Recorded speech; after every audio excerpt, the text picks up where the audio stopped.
I'm Cameron McGregor, Chief Operating Officer of Ms. Medicine, a national concierge healthcare network out of Cincinnati, Ohio. Today I've been asked to talk to you about a couple of tips to help get from physician liaison role to a C-suite. Number one, being at the right healthcare system.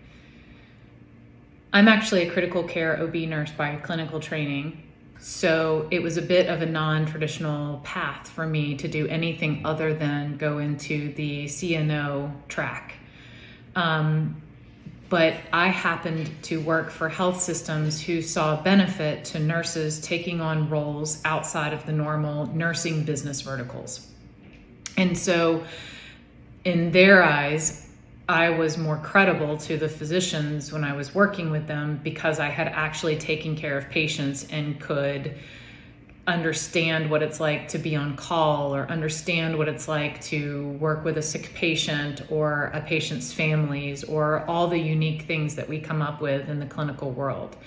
So it was actually to my advantage and to theirs to be clinical, but I needed to work for a healthcare system who could look past the fact that I had an RN and put me somewhere or see me being successful in a role outside of a traditional nurse. But just because I was a nurse doesn't mean that I knew everything there was to know about clinical everything. It's just sort of an impossible thing.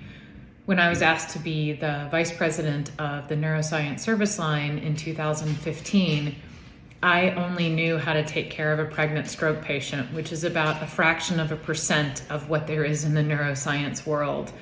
So I had to start from scratch and learn everything from neuropsychology to neurosurgery, all the medical neurologies, movement disorders, neurointerventional radiology, the rehab programs, stroke protocols, programs, etc., robotics, all of it. It was a crash course. It was a full immersion program. And I was very lucky to have the help of the physician and nursing colleagues in the neuroscience service line to teach me. So rule number 2 is if you're a willing student and you're willing to embrace the chaos and not being the expert in the room, there's a great deal of opportunity for advancement within a health system. Along those same lines, however, while I had incredible clinical colleagues, I also had great business colleagues on the business side as well. These are people we would refer to formally as our level 3 business partners or informally as table pounders. They were the people pounding the table when I wasn't in the room, helping me to advance my career. So when there was a talent mapping session or a leadership planning session and I didn't have a seat at that table, I had colleagues that were putting their own credibility on the line and saying, I think she would be phenomenal in this role, and I think we should really think about putting her in this position. I can't say enough how important it is to surround yourself with those kind of colleagues. You don't need to have them as formal mentors of yours as much as it is just constantly developing a network of people that will be your advocates when you aren't in the room. Obviously, it goes without saying, you need to be doing the same for them as well. For me, very early on in the process, Tammy Tiller-Hewitt was one of those table pounders. I was really lucky to have her in my court. So I'm always willing to talk to her physician liaisons about ways they can advance their career.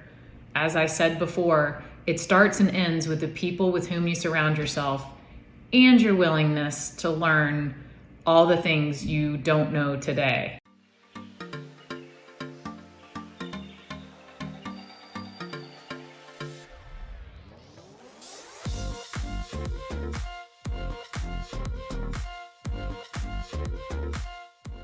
If you do those things, you'll be in the C-suite in no time. Have a great week and good luck.